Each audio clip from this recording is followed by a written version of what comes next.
Hello everyone. Welcome to my channel. Today we start another topic talking about the luckiest man in Babylon. Recap from Richest Man in Babylon document. Are you ready? Let's start together. At the head of his caravan proudly rode Sharonada, the merchant prince of Babylon. He liked fine cloth and wore rich and becoming robes. He liked fine animals and sat easily upon his spirited Arabian stallion. To look at him, one would hardly have guessed his advanced years. Certainly, they would not have suspected that he was inwardly troubled. The journey from Damascus is long and the hardships of the desert many. These he minded not. The Arab tribes are fierce and eager to loot rich caravans. These he feared not, for his many fleet mounted guards were a safe protection. About the youth at his side, whom he was bringing from Damascus, was he disturbed. This was Hayden Gula, the grandson of his partner of other years, Arad Gula, to whom he felt he owed a debt of gratitude which could never be repaid. He would like to do something for this grandson, but the more he considered this, the more difficult it seemed because of the youth himself. Eyeing the young man's rings and earrings, he thought to himself, "He thinks jewels are for men. Still he has his grandfather's strong face." But his grandfather wore no such gaudy robes. Yet, I sought him to come, hoping I might help him get a start for himself and get away from the wreck his father has made of their inheritance. Hayden Gula broke in upon his thoughts. "Why dost thou work so hard, riding always with thy caravan upon its long journeys? Dost thou never take time to enjoy life?" Sharonada smiled. "To enjoy life," he repeated. "What wouldst thou do to enjoy life if thou wert Sharonada?" "If I had wealth equal to thine, I would live like a prince. Never across the hot desert would I ride. I would spend the shekels as fast as they came to my purse. I would wear the richest of robes and the rarest of jewels. That would be a life to my liking, a life worth living." Both men laughed.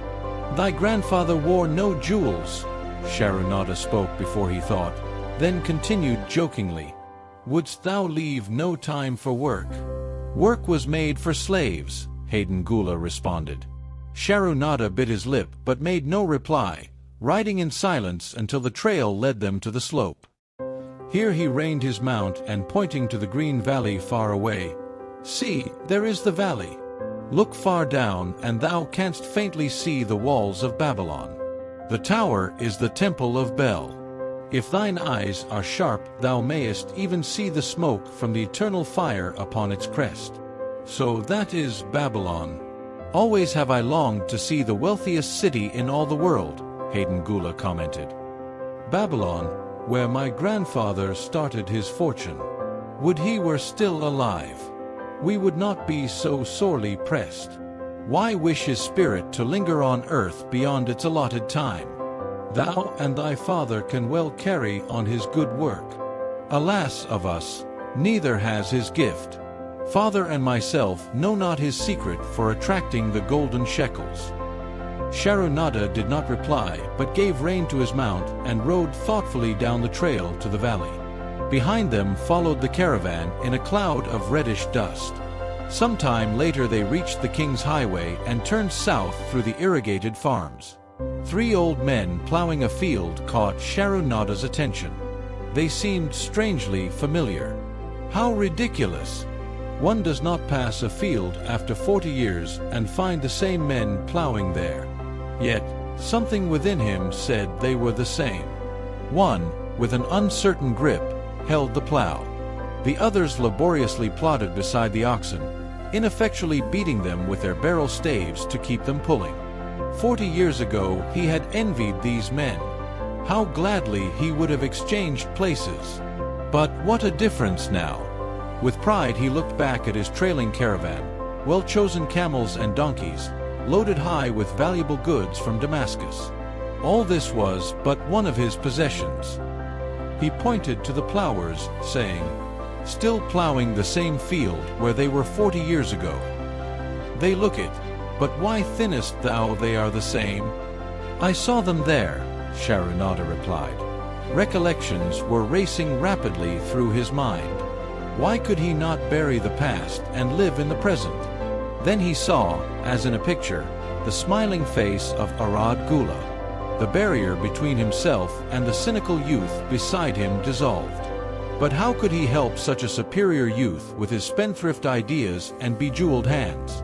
Work he could offer in plenty to willing workers, but not for men who considered themselves too good for work. Yet he owed it to Arad Gula to do something, not a half-hearted attempt. He and Arad Gula had never done things that way. They were not that sort of men. A plan came almost in a flash. There were objections. He must consider his own family and his own standing. It would be cruel, it would hurt. Being a man of quick decisions, he waived objections and decided to act. Wouldst thou be interested in hearing how thy worthy grandfather and myself joined in the partnership which proved so profitable? He questioned. Why not just tell me how thou madest the golden shekels? That is all I need to know, the young man parried. Sharunada ignored the reply and continued, We start with those men plowing. I was no older than thou. As the column of men in which I marched approached, good old Megiddo, the farmer, scoffed at the slipshod way in which they plowed. Megiddo was chained next to me. Look at the lazy fellows, he protested. The plow holder makes no effort to plow deep, nor do the beaters keep the oxen in the furrow. How can they expect to raise a good crop with poor plowing? Didst thou say Megiddo was chained to thee? Hayden Gula asked in surprise. Yes, with bronze collars about our necks and a length of heavy chain between us. Next to him was Zabadu, the sheep thief. I had known him in Haroun. At the end was a man we called Pirate because he told us not his name. We judged him as a sailor as he had entwined serpents tattooed upon his chest in sailor fashion. The column was made up thus so the men could walk in fours. Thou wert chained as a slave? Hayden Gula asked incredulously. Did not thy grandfather tell thee I was once a slave? He often spoke of thee but never hinted of this. He was a man thou couldst trust with innermost secrets. Thou, too, are a man I may trust, am I not right? Sharunada looked him squarely in the eye. Thou mayest rely upon my silence, but I am amazed. Tell me, how didst thou come to be a slave? Sharunada shrugged his shoulders. Any man may find himself a slave. It was a gaming house and barley beer that brought me disaster. I was the victim of my brother's indiscretions. In a brawl, he killed his friend. I was bonded to the widow by my father, desperate to keep my brother from being prosecuted under the law. When my father could not raise the silver to free me, she in anger sold me to the slave dealer. What a shame and injustice! Hayden Gula protested. But tell me, how didst thou regain freedom? We shall come to that, but not yet. Let us continue my tale. As we passed, the plowers jeered at us. One did doff his ragged hat and bow low, calling out, Welcome to Babylon, guests of the king. He waits for thee on the city walls where the banquet is spread, mud bricks and onion soup. With that they laughed uproariously. Pirate flew into a rage and cursed them roundly. What do those men mean by the king awaiting us on the walls? I asked him. To the city walls ye march to carry bricks until the back breaks. Maybe they beat thee to death before it breaks.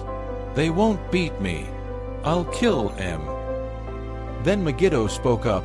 It doesn't make sense to me to talk of masters beating willing, hard-working slaves to death. Masters like good slaves and treat them well. Who wants to work hard? Commented Zabadu. Those plowers are wise fellows. They're not breaking their backs, just letting on as if they be. Thou can't get ahead by shirking, Megiddo protested. If thou plow a hectare, that's a good day's work and any master knows it. But when thou plow only a half, that's shirking. I don't shirk. I like to work and I like to do good work. for work is the best friend I've ever known. It has brought me all the good things I've had, my farm and cows and crops, everything. Yeah, and where be these things now? Scoffed Zabadoo. "T figure it pays better to be smart and get by without working. You watch Zabadoo, if we're sold to the walls, he'll be carrying the water bag or some easy job when thou, who like to work, will be breaking thy back carrying bricks / He laughed his silly laugh. Terror gripped me that night. I could not sleep. I crowded close to the guard rope, and when the others slept, I attracted the attention of Gadoso, who was doing the first guard watch. He was one of those brigand Arabs, the sort of rogue who, if he robbed thee of thy purse, would think he must also cut thy throat. "Tell me, Gadoso," I whispered, "when we get to Babylon will we be sold to the walls?" "Why want to know?" he questioned cautiously. "Canst thou not understand?" I pleaded. "I am young. I want to live. I don't want to be worked or I beaten to death on the walls. Is there any chance for me to get a good master?" He whispered back, "I tell something. Thou good fellow, give Gadoso no trouble. Most times we go first to slave market. Listen now. When buyers come, tell him you good worker, like to work hard for good master. Make em want to buy. You not make em buy, next day you carry brick. Mighty hard work." After he walked away, I lay in the warm sand, looking up at the stars and thinking about work. What Megiddo had said about it being his best friend made me wonder if it would be my best friend. Certainly, it would be if it helped me out of this. When Megiddo awoke, I whispered my good news to him. It was our one ray of hope as we marched toward Babylon.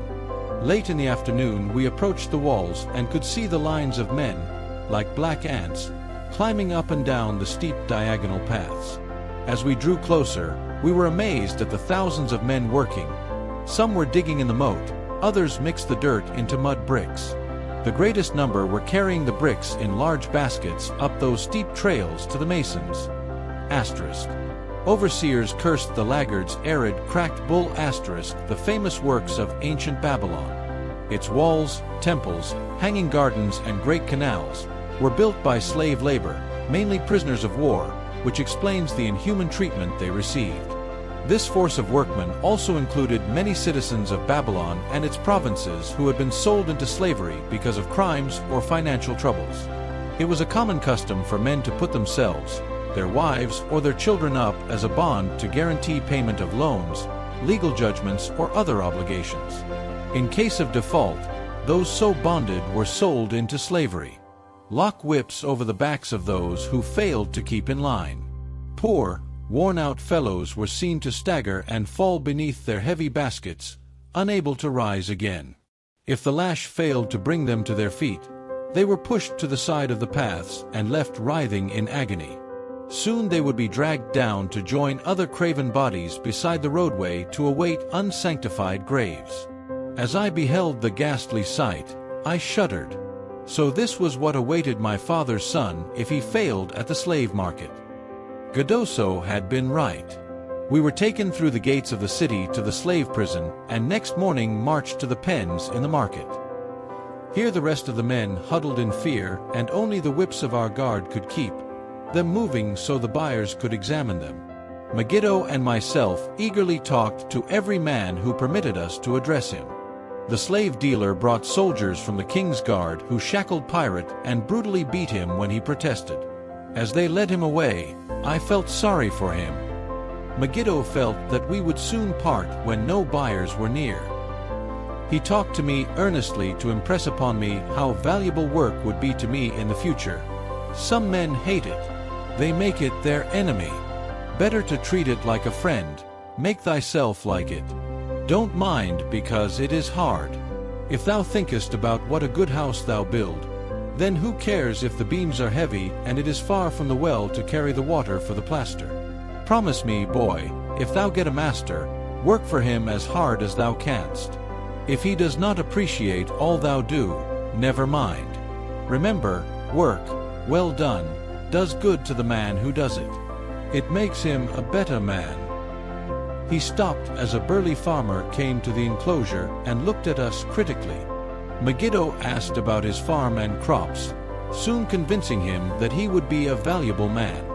After violent bargaining with the slave dealer, the farmer drew a fat purse from beneath his robe, and soon Megiddo had followed his new master out of sight.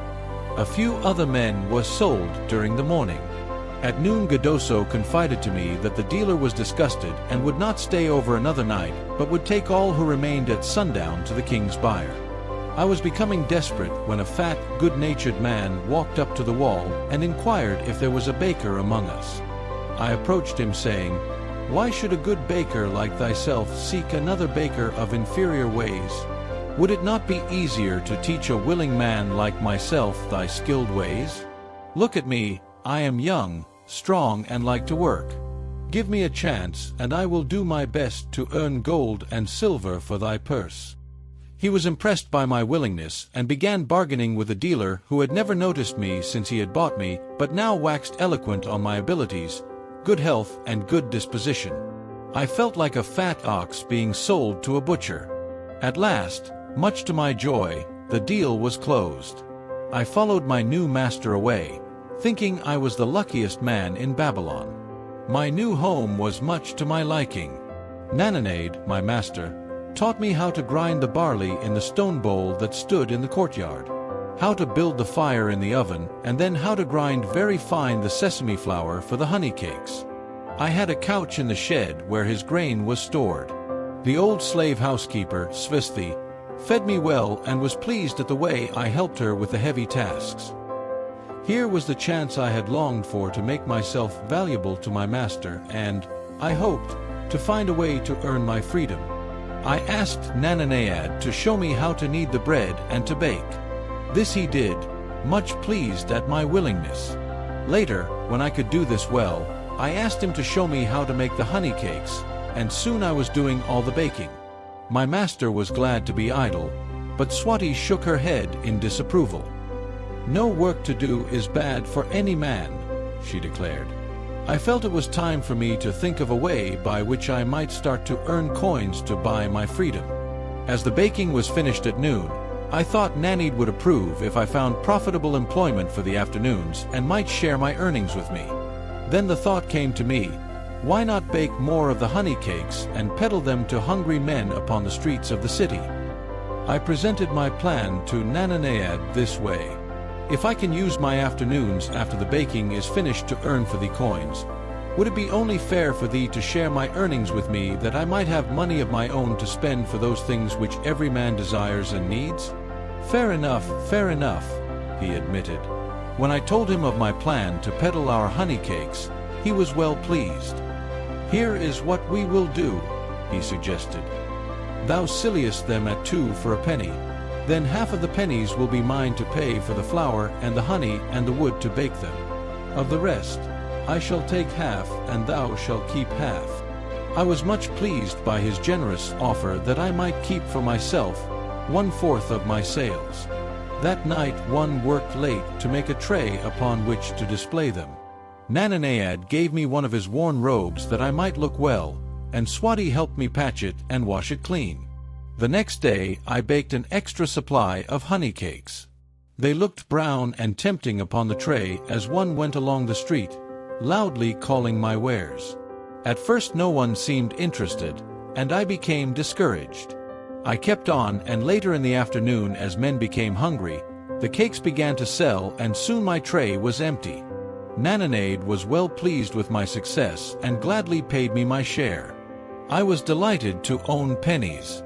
Megiddo had been right when he said a master appreciated good work from his slaves.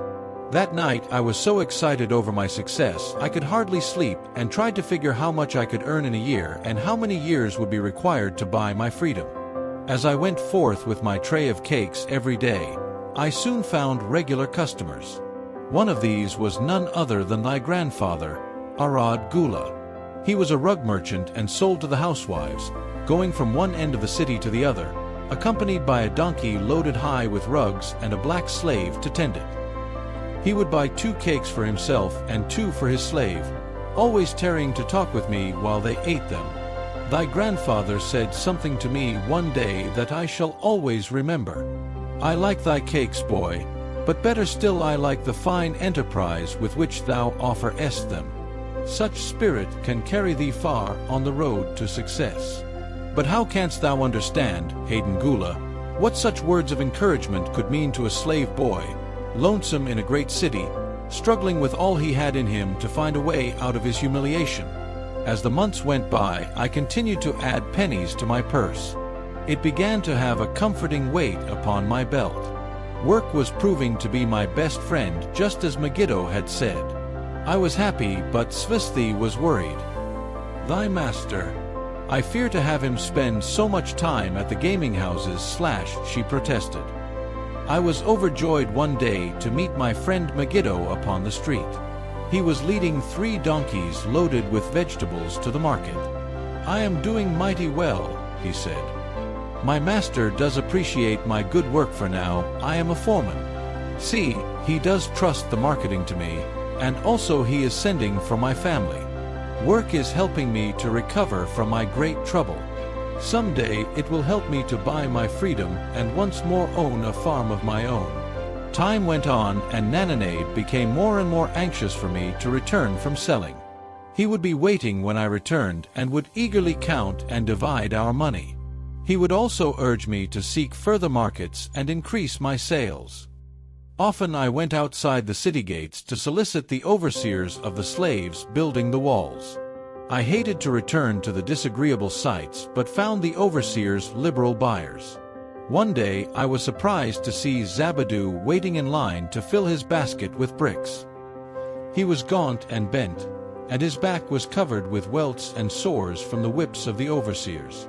I was sorry for him and handed him a cake which he crushed into his mouth like a hungry animal. Seeing the greedy look in his eyes, I ran before he could grab my tray. Why dost thou work so hard? Arad Gula said to me one day. Almost the same question thou asked of me today. Dost thou remember? I told him what Megiddo had said about work and how it was proving to be my best friend. I showed him with pride my wallet of pennies and explained how I was saving them to buy my freedom. When thou art free, what wilt thou do? He inquired. Then, I answered, I intend to become a merchant. At that, he confided in me. Something I had never suspected. Thou knowest not that I, also, am a slave.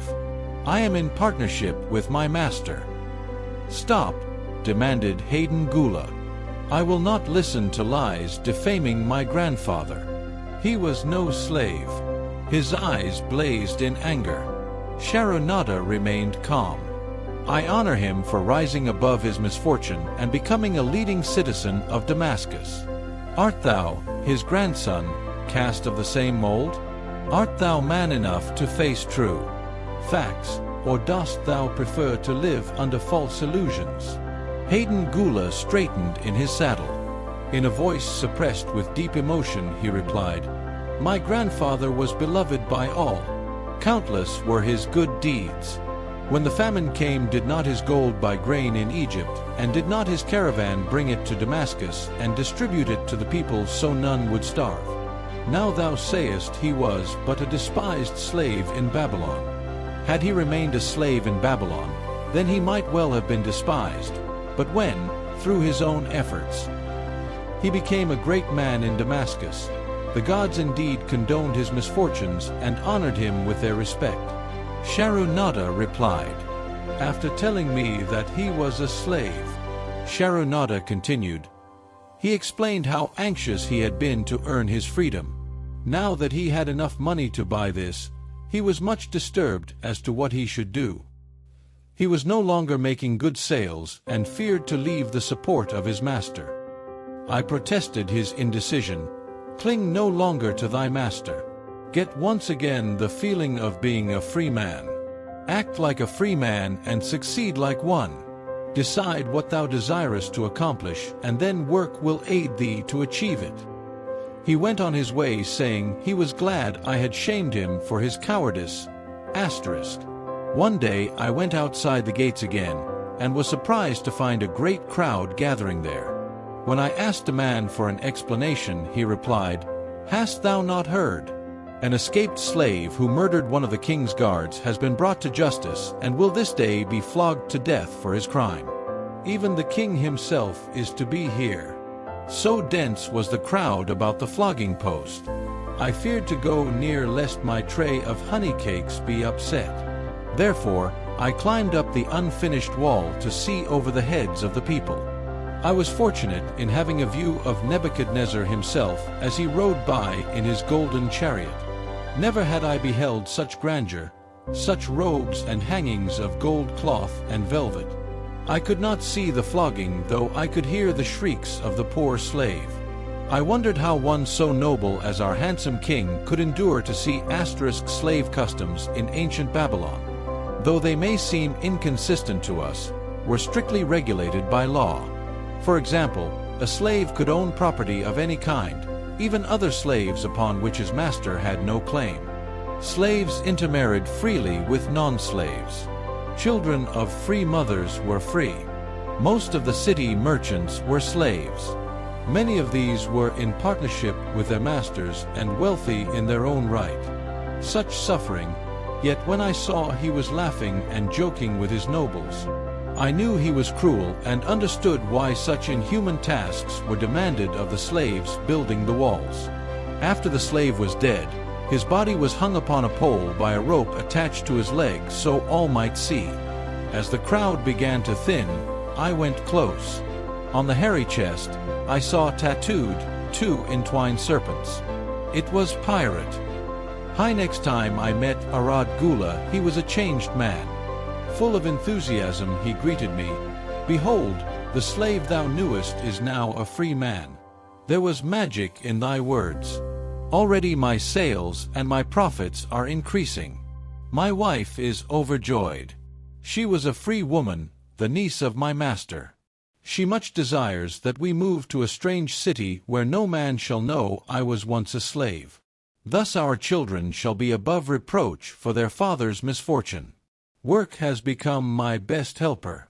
It has enabled me to recapture my confidence and my skill to sell." I was overjoyed that I had been able, even in a small way, to repay him for the encouragement he had given me. One evening Svisti came to me in deep distress. "Thy master is in trouble. I fear for him. Some months ago he lost much at the gaming tables. He pays not the farmer for his grain nor his honey. He pays not the money-lender. They are angry and threaten him. Why should we worry over his folly? We are not his keepers," I replied thoughtlessly. "Foolish youth, thou understandest not.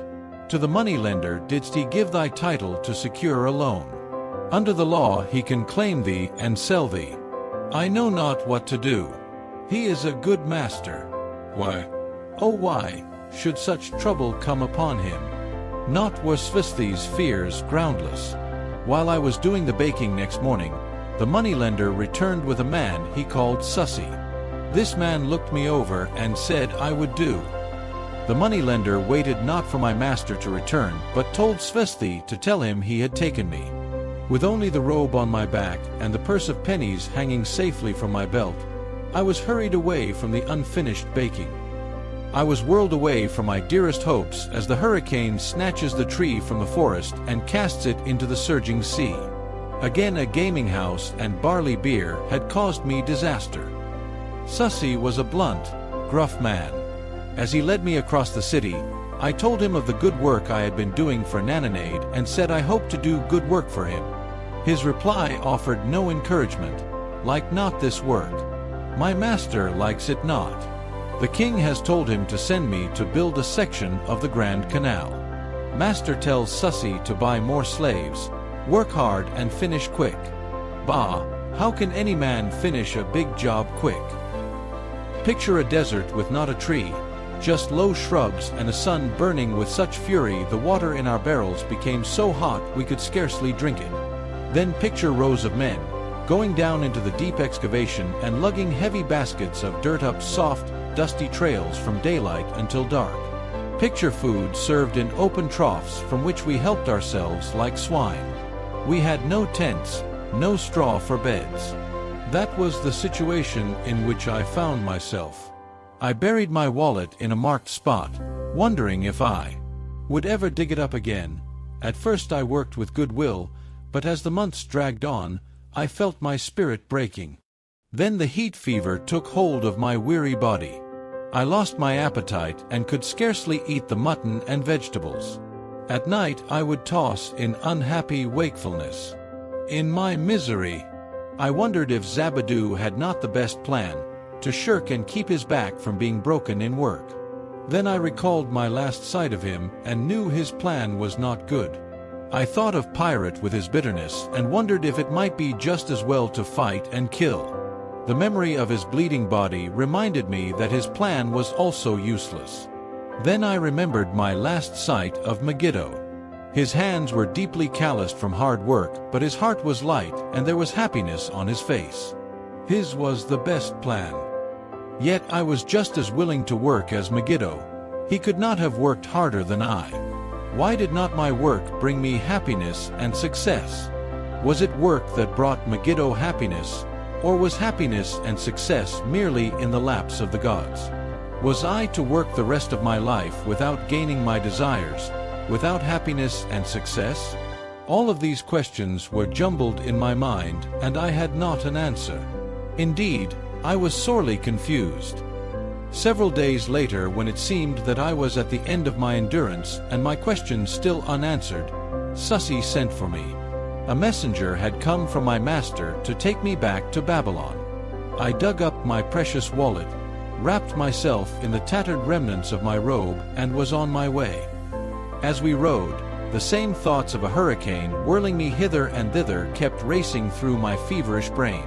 I seemed to be living the weird words of a chant from my native town of Haroun, besetting a man like a whirlwind, driving him like a storm, whose course no one can follow, whose destiny no one can foretell. Was I destined to be ever thus punished for I knew not what? What new miseries and disappointments awaited me?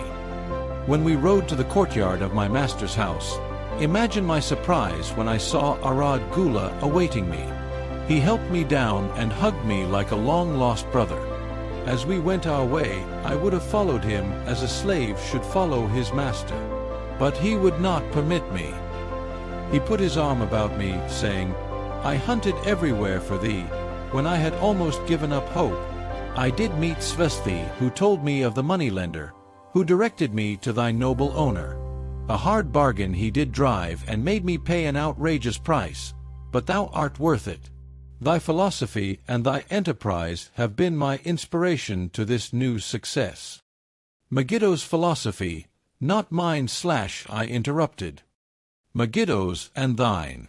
Thanks to thee both, we are going to Damascus, and I need thee for my partner. See, he exclaimed, in one moment thou wilt be a free man.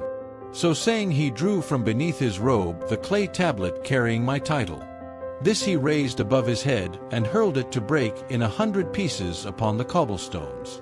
With glee he stamped upon the fragments until they were but dust. Tears of gratitude filled my eyes. Knew I was the luckiest man in Babylon.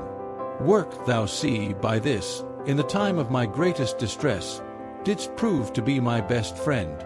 My willingness to work enabled me to escape from being sold to join the slave gangs upon the walls. It also so impressed thy grandfather. He selected me for his partner. Then Hayden Gula questioned, was work my grandfather's secret key to the golden shekels? It was the only key he had when I first knew him, Sharonada replied. Thy grandfather enjoyed working. The gods appreciated his efforts and rewarded him liberally. I begin to see, Hayden Gula was speaking thoughtfully. Work attracted his many friends who admired his industry and the success it brought. Work brought him the honors he enjoyed so much in Damascus. Work brought him all those things I have approved. And I thought work was fit only for slaves. Life is rich with many pleasures for men to enjoy, Sharonada commented. Each has its place. I am glad that work is not reserved for slaves. Were that the case, I would be deprived of my greatest pleasure. Many things do I enjoy, but nothing takes the place of work. Sharanada and Hayden Gula rode in the shadows of the towering walls up to the massive, bronze gates of Babylon. At their approach, the gate guards jumped to attention and respectfully saluted an honored citizen. With Riyadh held high, Sharanada led the long caravan through the gates and up the streets of the city. "I have always hoped to be a man like my grandfather," Hayden Gula confided to him. "Never before did I realize just what kind of man he was. This thou hast shown me. Now that I understand, I do admire him all the more and feel more determined to be like him. I fear I can never repay thee for giving me the true key to his success. From this day forth, I shall use his key. I shall start humbly as he started, which befits my true station far better than jewels and fine robes." So saying, Hayden Gula pulled the jeweled baubles from his ears and the rings from his fingers. Then, reining his horse, he dropped back and rode with deep respect behind the leader of the caravan. Thanks you guys for watching this video.